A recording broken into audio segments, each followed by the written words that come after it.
Avec mon groupe de musique, on veut aller au bout de l'aventure. Pour ça, on a trouvé quelqu'un qui nous écoute, qui nous soutient et qui nous fait confiance. Je suis Laurent, j'ai trouvé ma bande.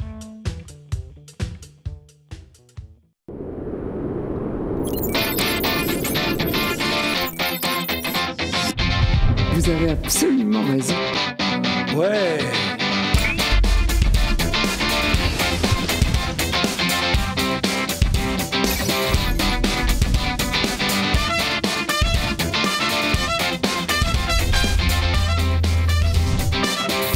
Bonjour, ravi de vous retrouver pour ce bienvenue chez vous. J'espère que vous êtes en pleine forme. Nous, ça va plutôt pas mal. Virginie est avec nous. Jolie robe, Virginie, bonjour. Oh, merci Jean-Luc. Mais bonjour. quelle est cette matière? C'est quoi? C'est du rideau? C'est de la nappe? Ah, c'est ça? non, loin de nous de penser ça à Cardozo. Non, c'est de la dentelle. Faut pas écouter ce que les réalisateurs vous disent. J'ai écouté la rubrique mode de Xavier hier. Il a Oui. dit c'est la dentelle, du coup dentelle. À propos des nouvelles de Xavier, parce que moi j'ai bien vu que nous avions un nouvel invité qui se rapproche plus. Mais si, c'est lui. Ah, c'est le regardez. fameux Xavier Oui, qu'on a vu Il hier a plus de sans le bonnet, bonnet. il a des lunettes, mais c'est lui. Pourriez-vous sortir le tube voyage en régie, juste pour voir ce que ça peut donner? Comment ça va, Xavier? Ça va super bien, merci. Ça va bien Ravi avec d'être Xavier. parmi vous. Pardon? Ravi d'être parmi vous Ah bah aujourd'hui. pareil, partagé. À côté de vous, quelqu'un qui rentre d'une longue expédition. Elle nous avait un peu boudé pendant 3 semaines, mais on peut comprendre. Vous étiez où, Marion? Bonjour. Bonjour, j'ai été à Bali et ensuite à Raja Ampat. Mais qu'est-ce que vous êtes allé faire là-bas? Voyager. Pour le plaisir? Pour. C'est jamais pour le plaisir. Si, c'est pour le plaisir. Si, mais c'était c'est pour le toujours plaisir. travail, non? Bah, c'était un peu pour le travail, mais beaucoup pour le plaisir.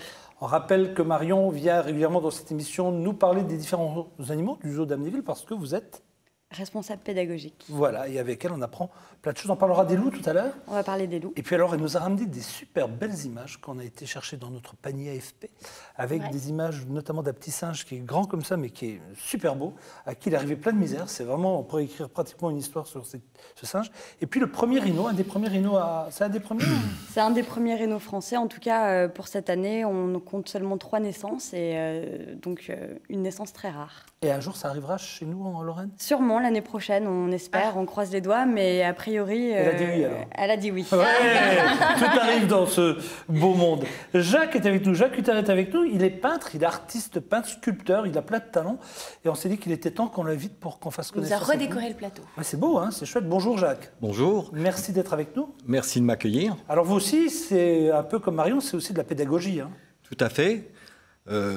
J'ai mis mon savoir au service des autres et je m'éclate dans mon métier. Alors on verra tout à l'heure vos différentes œuvres, celles en tout cas que vous nous avez ramenées. Mais tout de suite, nous allons donc donner la parole à Xavier qui, je vous rappelle, pendant quelques jours a la lourde tâche de remplacer M. Faretra qui est Tout à resté en fait. Italie. Alors on se demande vraiment pourquoi. Mais vous savez, Jean-Mi, faites attention à ce genre de choses. Hein, Xavier? Merci Jean-Mi en tout cas de me faire confiance. Il dit ça et puis la semaine prochaine, au revoir Jean-Mi. Tu vas bien? Ça va pas? Mais non. Alors, avec vous, je rappelle que vous êtes coiffeur, vous êtes à Nancy, vous êtes situé à Tout à Nancy, fait. pas loin de la place Carnot. Tout à fait, rue des Michottes. Rue des... Michottes. Qu'est-ce que c'est qu'une C'est michotte? mignon comme nom de rue. C'est joli, hein. C'est quoi C'est une un michotte tout petit bout de rue comme ça. Une michotte, c'est quoi? C'est un nom de rue. C'était pas mal. Sur Facebook, hein, si vous pouvez juste nous donner ce renseignement, c'est quoi? Rue des Michottes, mais Michottes, c'est quoi? J'aimerais bien savoir quand même. Alors, on est prêt pour la première? Alors, comme Tout à hier, fait. hein, c'est un premier où vous avez posé votre voix sur un sujet. Allons-y, Vous êtes capable maintenant. je pense. Oui, Attention, je me une sens deuxième prêt. est toujours plus difficile qu'une première. On va voir. Écoutez bien ce qu'on vous dit. Allez, À allons-y, on l'expérience. part du côté... Alors, il se passe des choses du côté d'Yves Saint-Laurent. La collection Femmes Yves Saint-Laurent pour le printemps-été 2013. Certainement l'événement le plus attendu du microcosme de la mode.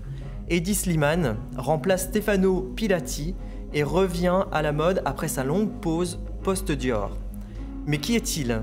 C'est un showman multicasquette, un ex-gourou de la mode masculine. Il a imposé un style rock, androgyne pour l'homme, qui a touché la rue. On se souvient du pantalon slim, de la veste noire, de la cravate fine, pardon. Aujourd'hui, on l'attendait au tournant pour une collection femme au sein d'une maison les plus prestigieuses rebaptisée Saint-Laurent. Tout le petit monde de la mode était là, comme Alaya, Kate Moss, etc. Et le choc fut au rendez-vous. Pour cette première collection, au sein du Grand Palais, Slimane a orchestré une scénographie très sombre. Il a puisé dans les archives Yves Saint-Laurent, respectueux de la marque. D'ailleurs, un hommage à Yves Saint-Laurent version rock. On y retrouve en effet les robes longues, les smokings, les sahariennes, mais avec un perfecto noir, du strass des vestes frangées en daim, foulard-cravate en mousseline noire. Un style épuré, rock graphique, pour cette collection de prêt-à-porter féminin. Un vestiaire noir sur lequel soufflait la liberté et l'allure troublante. Voilà donc pour cette collection Yves Saint Laurent. Très noir. C'est vrai, hein? Très, Je trouve ça très. très sombre. Très Marion. noir Très dans la scénographie en tout cas, mais le noir est quand même le symbole du luxe et de l'élégance, donc je trouve qu'il a bien réussi son Son challenge. pari. Oui, oui, c'était pas mal. Ok, on poursuit. Alors qu'est-ce qu'on va voir maintenant? C'est la nouvelle collection H&M. La nouvelle collection H&M de la maison Martin Margiela. Ok, Qui a on eu a lieu. les images. Allons. Comme chaque année à cette période, le géant mondial du prêt-à-porter H&M crée l'événement lors d'une fête à New York pour la sortie de sa collection dessinée par un grand créateur. Et pour 2012, c'est au tour de la maison Martin Margiela de créer le buzz et de faire déplacer les foules, dont de nombreuses célébrités venues assister à ce lancement organisé dans un immeuble désaffecté, avec au menu des installations artistiques à chaque étage pour présenter les vêtements.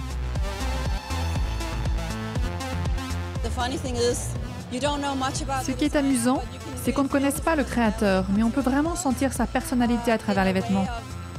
J'ai vraiment l'impression de le connaître à travers ses créations. Et je peux me sentir autant féminine que masculine. Il arrive à combiner les deux d'une façon très chic et différente.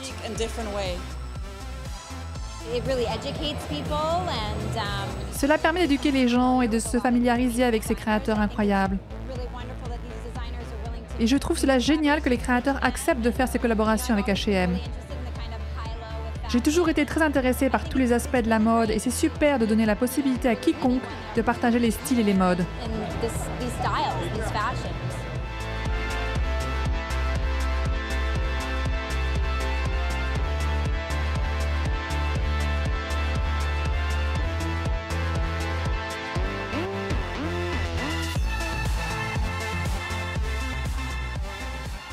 Gros moyen quand même de mise en scène et en Toujours. musique, hein. C'est assez... Scénographie très impressionnante. Et je trouve très intéressant le fait aussi que ce ne soit pas des vrais mannequins, mais des danseurs qui évoluent comme ça sur des carrés de sable fin. Est-ce qu'on a le temps de voir les vêtements? Parce que là, aujourd'hui, autrefois, défilé de mode, c'était surtout pour qu'on apprécie les vêtements. Là, on est ou dans le noir, où ça bouge, où il y a de la lumière. Bon, dans le noir, on avait quand même pas mal de lumière projetée sur les vêtements.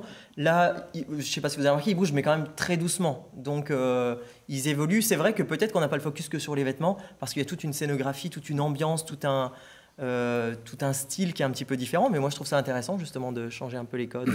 Tiens, toi, vous êtes coiffeur, là, tant que vous y êtes. Si vous deviez conseiller à Marion une coupe de cheveux, parce qu'on l'a fait hier pour nos invités, on ne peut pas le faire pour Jacques, on l'a fait pour Virginie, donc il ne reste plus qu'une fille sur ce plateau aujourd'hui, c'est Marion. Donc là, comme ça, en live. Allez, Marion. comme ça, là, ici. Alors, voyons, Marion. Si Marion disait maintenant j'ai envie de changer de coupe de cheveux, bon, elle a une coupe un peu classique, on va dire, Marion. Non Oh, pas tant que ça. Ah, Il y a des lignes quand même assez prononcées. Si Marion demain... Marion, elle n'a pas une coupe classique. Bah non, Non. moi je trouve pas. Bah C'est voilà. très à la Vous mode, avez hein, pas ce une coupe côté, classique, ouais. Pas du tout. ce côté vraiment rond qui encadre le visage. C'est très à la mode. Donc si Marion vient demain au salon, on va vraiment encore une fois étudier son visage. On a tous des zones qui ressortent plus sur un visage. Là, Marion, par exemple, c'est ce qu'on appelle la zone affective qui C'est ressort. quoi la zone affective? La zone affective, le visage se départage en 3 zones. La zone cérébrale, la zone affective et la zone instinctive. Donc On a tous- affective, c'est le nez. Vous avez bien compris et comme moi, c'est la bouche et le Voilà. nez.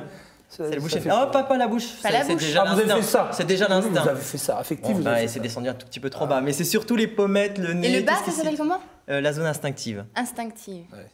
Voilà, donc là, on a une personne qui, je pense, dans ce mode de communication et dans l'affectif en tout cas. Et nous, coiffeurs, pour la coupe, il faut qu'on place nos volumes et qu'on ait quelque chose qui ressorte à ce niveau-là. Donc, quelle que soit la ligne qu'on choisira ensemble, il faut absolument qu'au niveau du visage, on soit bien cadré pour respecter cette zone. Ça a l'air facile comme ça, et Ouais. puis en fait, c'est un boulot. hein. Alors, on le ressortirait comment? Ben, ça, on discuterait ensemble et on verrait déjà en fonction des longueurs qu'elle a ou qu'elle n'a pas, on sera limité, on ne pourra pas faire non plus tout ce qu'on veut. Et le peintre que vous êtes, Jacques, si vous deviez analyser le visage de... Excusez-moi, Marie, de vous prendre Oui, moi, vous ne serez pas venu pour rien. Allez-y. Allons-y. Ben, moi, je la trouve très jolie. Même coiffée comme elle est, elle a de très beaux traits et sa coiffure, bien sûr, la vue du coiffeur est toujours différente de celle du peintre. Mais oui, après, chacun perçoit différemment la personne en fonction de ses traits et de sa coiffure. Parfait, nous allons poursuivre. Alors maintenant, nous allons revenir sur la Tokyo Fashion Week. La Tokyo Fashion Week. C'est ça, vous avez tout ce qu'il faut pour en parler? J'ai tout ce qu'il faut. Ouais. Notamment, regardez bien les coiffures très extravagantes, où là, pour nous, en tant que coiffeurs, on se fait vraiment plaisir.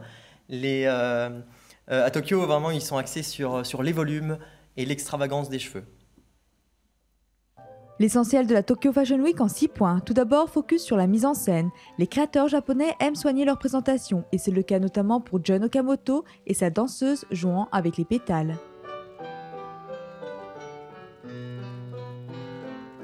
Chez Furfur, le concept va même plus loin, à travers une installation très arty et des mannequins présentant des tableaux.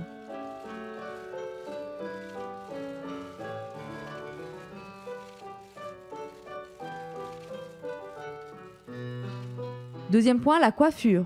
Les Japonais soignent particulièrement leur chevelure, et ce que l'on remarque pour l'été 2013, c'est plutôt l'extravagance. Notamment des perruques et autres brushings de Facetasm aux couleurs plutôt claires.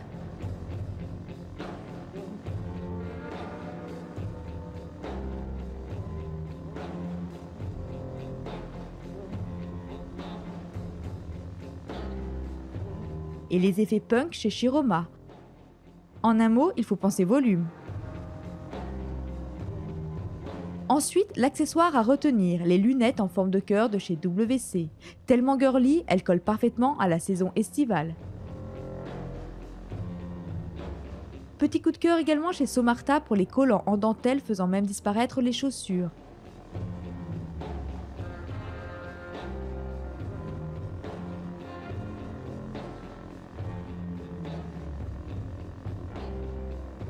La pièce phare, la chemise.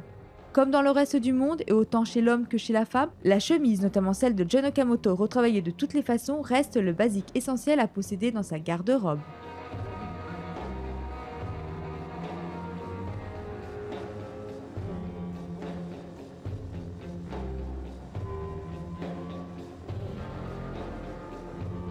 La silhouette de 2013 revient à l'ensemble short-jupe et sa veste bomber de Facetasm, rassemblant plusieurs tendances en même temps, comme l'ultra court, le blouson et bien sûr les grosses rayures.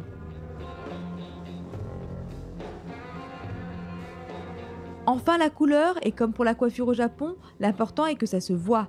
Donc Anne Rilage joue avec la lumière et crée des robes qui se reflètent dans le noir, parfaites pour les prochaines soirées. Ah oui, oui, pour sortir en boîte. Ah oui, là c'est pour sortir. Ah oui, c'est vrai. Alors qu'est-ce qu'on a vu là-dedans qui vous a plu, par exemple? Je sais pas. Ah bah moi, c'est sûr, les collants qu'on met sur les chaussures. Oui, c'est vrai que c'est une sacrée idée. Mais vous avez fait une bonne réflexion pendant le sujet. Vous avez dit, je pense que si on met les collants par-dessus les chaussures, on peut pas marcher avec. Non, à mon avis, c'est juste fait pour rester à la maison. Tu peux me montrer ça, Cyril, si tu as réussi à recaler le... Il doit y avoir des systèmes, j'imagine, pour pas... Regardez, mais c'est beau comme tout. Regardez comme c'est beau. Ouais. C'est pas commun. Parce que les collants dans les chaussures ouvertes, c'est moche. Oui, ça c'est moche. Ça, c'est très très laid. Oui, mais alors dans ce cas-là, vous imaginez marcher sur des collants, vous? Non, mais ou alors, il faut laisser un trou pour le talon. Juste, mais oui, pour des soirées, voilà. avoir ce côté jambes de robot un petit peu, moi je trouve ça très intéressant. Jambes de robot. Enfin, j'aurais certainement pas l'occasion d'essayer, mais j'aimerais bien voir Oui, des femmes plus souvent habillées comme ça. D'accord, donc Virginie, vous pourrez essayer, vous nous direz? Ouais, d'accord. Super, qu'en pense le peintre? Moi, j'ai trouvé les couleurs, l'association des couleurs fluo, ça c'est avant-gardiste, ça ramène de la vie. Et personne ne me dit un mot sur les cheveux, là? Parce que on a eu un invité, c'est cette semaine ou c'est la semaine prochaine? C'est cette semaine, hein? Oui. Oui, ben vous allez voir, non, c'est demain. C'est demain. Demain, on a aussi un invité qui a une jolie chevelure. On n'en dit pas plus. C'est hein. ça. Oui, ça va vous faire rappeler. Ça va vous rappeler ça. Oui, donc, voilà. on ne dit pas plus, vous regarderez notre invité de demain. Juste une chose pour revenir sur les coiffures, c'est vraiment tendance, ça, non? C'est la tendance là-bas, en tout cas. C'est bien la tendance quelque part. Non, ceci dit, il est vrai qu'en ce moment, le volume revient énormément. Le cheveu bouclé, le cheveu cranté. Donc évidemment, pour ce genre de défilé, c'est poussé à l'extrême. Mais dans la tendance, on revient à beaucoup de volume. Et pour les coupes-hommes, c'est ça qui est tendance aujourd'hui? C'est votre coiffure? C'est la crête. Malheureusement, je crois que c'est un peu trop tendance, oui. Ouais, mais c'est un peu ça. Oui. C'est quoi, là, c'est poussé à l'extrême aussi, un évidemment. peu trop tendance. Trop looké? Non, c'est que je trouve que beaucoup trop de monde, à mon goût maintenant, pour moi, l'ont. Et il faut que Ils je laisse t'ont trop repousser copié. pour changer maintenant. Et cela dit, de vous à moi, je vous aurais croisé sans savoir que c'était vous entre hier et aujourd'hui, je vous aurais pas reconnu. Hein. Ah bah tant mieux. Moi, j'aimerais- J'adore jouer avec le look, J'aimerais donc bien me ça coiffer tombe très comme bien. lui, mais bon... Ah mais attendez, C'est tout à fait possible, votre tour va bien arriver. sûr. Qu'est-ce qu'on peut faire pour Jacques? J'ai pas amené les Allons-y. accessoires, mais on aurait pu le faire. Oh, on aurait pu faire quelque On chose aurait pour pu le Jacques. faire. Bon, ça je demande à voir quand même. Ah, Il nous vraiment. reste un dernier sujet, parce que ça passe déjà très très vite. Et ce dernier sujet, ce sera Eva. On n'ira pas plus loin que Eva, D'accord. parce qu'on n'aura pas le temps, je suis sûr. Donc Herzigova, c'est un nom magique quand on a un prénom qui Un est... grand sourire. Eh oui, Eva. Oui, je trouve cette femme magique d'ailleurs. Très délicate, très simple, tout dans l'authenticité. À 40 ans, c'est en général le temps qui passe fait toujours peur. 40 ans pour une femme, c'est oh mon Dieu, déjà 40 ans. Et Eva Herzigova, je trouve qu'en toute simplicité, le vit tellement bien, il nous fait passer un message tellement positif que ça vaut le coup d'être Moi, je vais faire regardé. passer un autre message dans le sujet qu'on va vous montrer, le petit sujet où elle répond aux questions, parce qu'elle aura effectivement 40 ans en mars prochain. On entend beaucoup de bruit derrière parce que ça discute. Et qui discute encore? Je ne le fais pas dire, écoutez. Encore et toujours véritable icône de beauté à l'aube de ses 40 ans, Eva Herzigova, top modèle star des années 90, revient avec émotion sur sa carrière.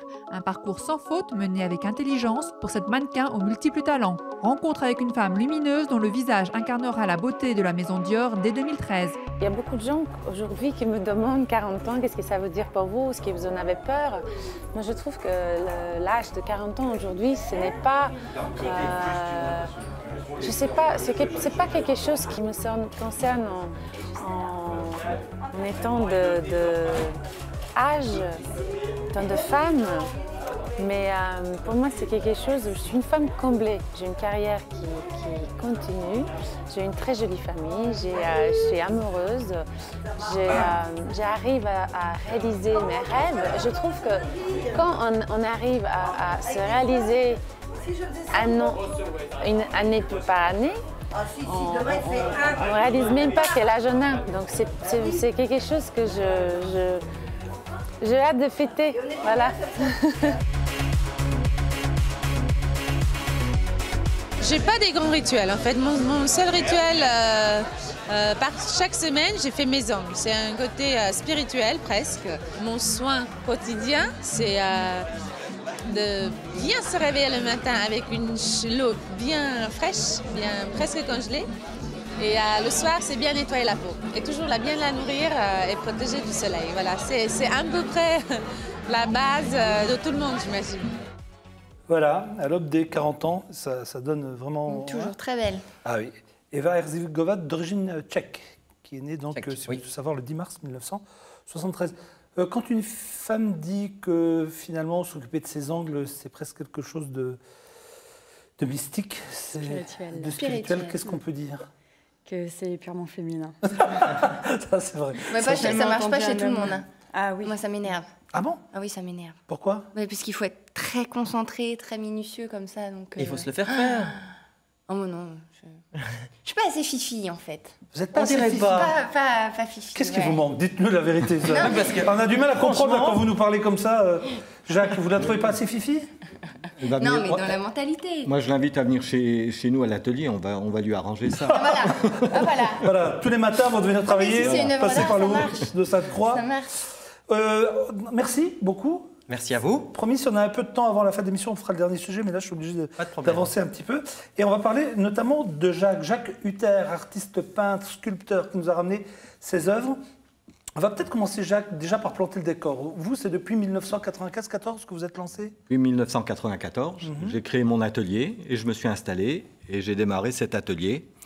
Donc, Sur les hauteurs de Metz. sur les hauteurs de Metz. Alors, il y a une chose qui est intéressante quand on lit un petit peu ce qu'on a vu dans la presse sur vous. Vous êtes quelqu'un qui aimait partager. C'est un jeune qui viendra avec ses idées. Surtout, vous ne lui apposerez pas les vôtres, mais vous ne lui apposez surtout rien, mais vous prendrez peut-être les siennes. Non, je ne vais pas prendre ses idées. Je vais surtout l'aider à évoluer dans le milieu artistique. Je pense que notre rôle en tant qu'aîné, c'est d'amener les gens justement à les faire progresser. Techniquement. surtout. Techniquement. Comment vous pouvez expliquer aujourd'hui, alors je ne sais pas si autour de cette table il y a des vocations, mais dans notre entourage, on a toujours au moins un peintre qui a décidé comme ça de devenir peintre et qui a besoin de cette... Alors, je vais vous faire une petite anecdote. J'étais tout petit, j'avais une tante qui était artiste peintre.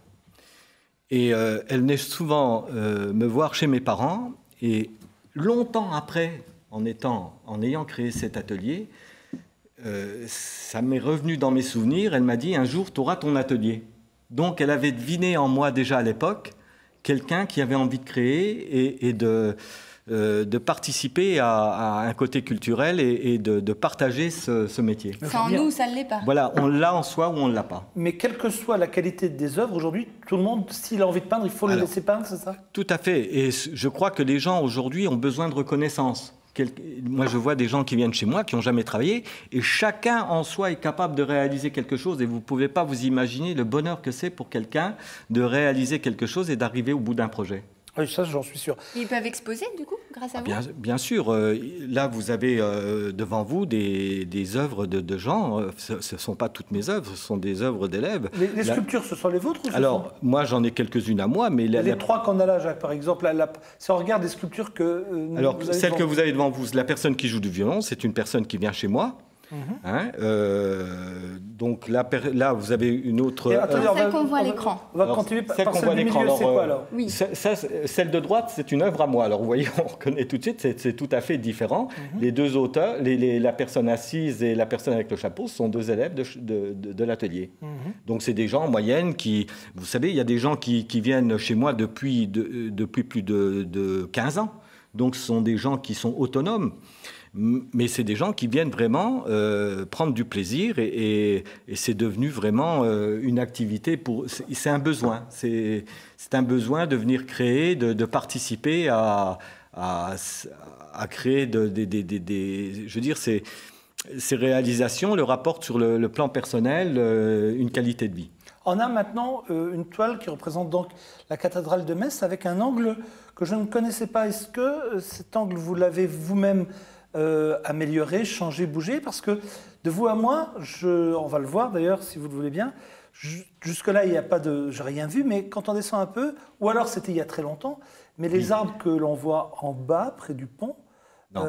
Alors pour moi, un de mes maîtres... ça a toujours été Hegel, donc on reconnaît un petit peu des traits d'Hegel dans la toile. Et pour moi, c'est resté un des grands maîtres de la peinture en tant que peintre messin. Et j'adore la peinture d'Hegel, donc j'ai un peu pris, si vous voulez, les couleurs d'Hegel, parce que souvent on retrouve dans les couleurs de Metz des couleurs qui ne sont pas messines. Et Hegel a su amener dans la peinture messine toute la reconnaissance, je veux dire, du pays lorrain. Donc moi, j'ai reconstitué cette cathédrale avec ma composition personnelle. D'accord. Voilà. Ok, mais c'est sympa comme œuvre. On va voir d'autres choses encore pour finir. En face de nous, c'est à vous, la dame aux cheveux roux.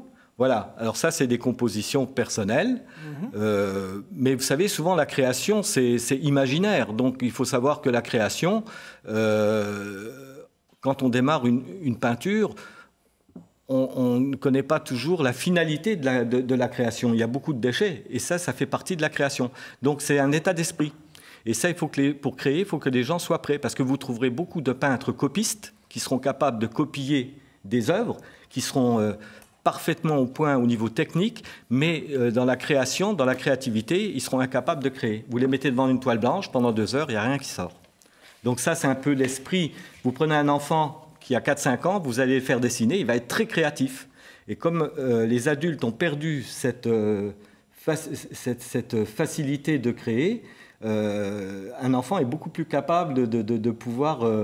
on a peur de mal faire. On a peur de mal faire, voilà. Donc il faut réhabituer les gens à être créatifs, de leur donner une ligne de conduite et de trouver leur propre écriture.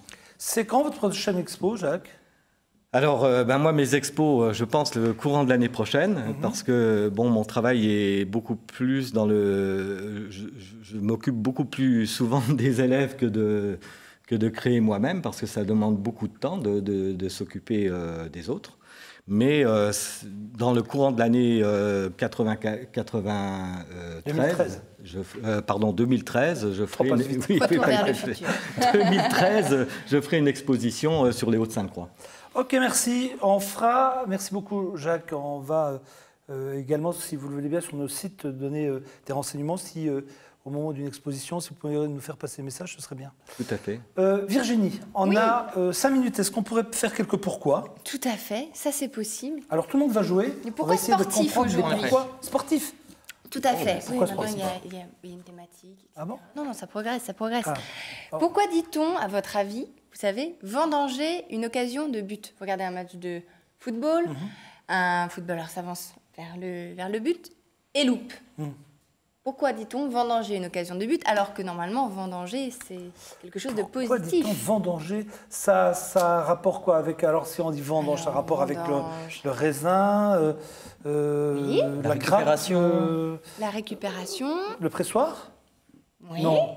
Alors, Alors, pas le pressoir vraiment. merci Marion de nous aider. Oui. Jacques, surtout, Marion, ne nous aidez pas non Jacques plus. aussi. Alors, pressoir, c'est Avant le pressoir, il y On avait... écrase. avec les Oui, pieds. oui. On écrase. C'est un rapport avec le ballon, de toute manière. Donc ça veut dire quoi? Qu'il vaut mieux. Plutôt sur les vendanges. Sur les vendanges. Donc il a écrasé le ballon, quoi, non? Non, il écrasait les... Des raisins, Raisins. des grappes, Raisins. des raisins, des grappes, Oui, oui, oui. avec ses pieds. Oui. Donc comme il a mal joué, vaut mieux. Ah, oui, donc il bouge et Et un peu pour rien. Parce qu'en fait, si Ah. vous regardez, il y a toujours du raisin qui arrive. Il gesticule beaucoup et on a l'impression qu'il fait beaucoup d'efforts pour rien. Ah, oula. Au final. Ouh, Voilà. on était là Je sais chercher qu'il y a, loin. il y a- Finalement. il y a Oula. beaucoup d'amateurs de foot qui se posent la question. Donc Eh bien voici maintenant on saura. la réponse. Une photo, maintenant, pour Ah. vous. Ah oui, Pour moi. maintenant c'est un peu c'est illustré. Montrez-moi cette photo. Pourquoi les footballeurs américains Oui. ont-ils une trace noire sous les yeux? Donc on va voir la photo. Vous voyez, les footballeurs américains, vous le voyez, ils ont 2 traces noires comme ça, Oui. sous les yeux. Ah oui, et ils mettent ça tout le temps. Pourquoi Pourquoi est-ce qu'ils mettent ça? Je sais pas, moi, c'est pas du maquillage forcément. C'est quoi ça? Pourquoi ils font ça? Pourquoi sous les yeux? C'est un rituel, de toute Ah oui, manière. Pas loin, c'est Marion. ce que je pense aussi. Peut-être que le soleil, Alors, pas le soleil. les projecteurs. Projecteur, exactement. Oui, Jean-Luc. Je dis ça au hasard. Des projecteurs. Il y en a tellement. Donc quoi, les projecteurs? Quoi, les Ils projecteurs? sont tellement forts Oui, et ça leur fait des ombres. Que ça les éblouit. On va la perdre, je pense qu'on va perdre Virginie, ce qui est dommage, parce que c'est une fille sympathique, mais je crois que nous sommes en train de la perdre. Ah, vous étiez attachés Ah oui, maintenant on commence à s'attacher en plus. à cause des projecteurs, donc ça leur faisait mal aux yeux. Maintenant, c'est surtout parce que ça fait guerrier. Ah d'accord, mais au départ c'était ça. Les projecteurs, ça leur faisait mal aux yeux, donc ils mettaient quoi? Du noir sous les yeux, pour... Ça reflétait Bah, pas la c'est- lumière. Voilà. Pour pas que ça fasse mal aux yeux. d'accord. Oh purée, ça revient de là aussi ça. Eh bien nous avons trouvé, cela dit, on n'est quand même pas si mauvais que ça. Dans la deuxième partie, nous parlerons avec Marion de ces petites bébêtes. On verra le loup, on sera tous sur le loup. Qu'est-ce qu'on ne sait pas sur le loup? Ce qu'on ne sait pas, c'est que ce n'est pas un grand méchant loup. Donc le loup aurait plus peur de l'homme que l'homme du loup? Ah oui, oui, oui, bien sûr. Ah ouais? Même si l'homme en a très peur pour de mauvaises raisons, le loup a bien plus peur de l'homme que l'homme n'a peur de lui. Ouais, mais nous on a toujours raconté quand on était petit que le loup avait mangé la grand-mère. C'est pour ça, c'est parce qu'on a un loup mythologique, c'est un produit d'inconscient maintenant presque. Et en vrai, la véritable nature du loup, finalement, on l'étudie assez peu. On va rester sur ces images de loups imaginaires qui nous font très peur. Et on parlera de nos pieds également. Oui, avec une réflexologue qui viendra nous montrer quelques astuces pour se décontracter, se relaxer et aussi se soigner. Par les pieds. Et les mains. Ah, on peut faire de la réflexologie main aussi. Ah, je pensais que c'était pieds. Donc, On va tout savoir sur la réflexologie. Donc voilà, vous allez tous prendre vos pieds en main tout à l'heure et nous allons vous montrer comment vous faire du bien, c'est ça, hein? Exactement. Ok, et se ben- soigner aussi. Ah oui, on se soigne aussi. Rien à dire, mais... Avec les pieds. Oh, ça, c'est bien fait pour vous. On se donne rendez-vous dans 2 minutes, juste après la pub. À tout de suite.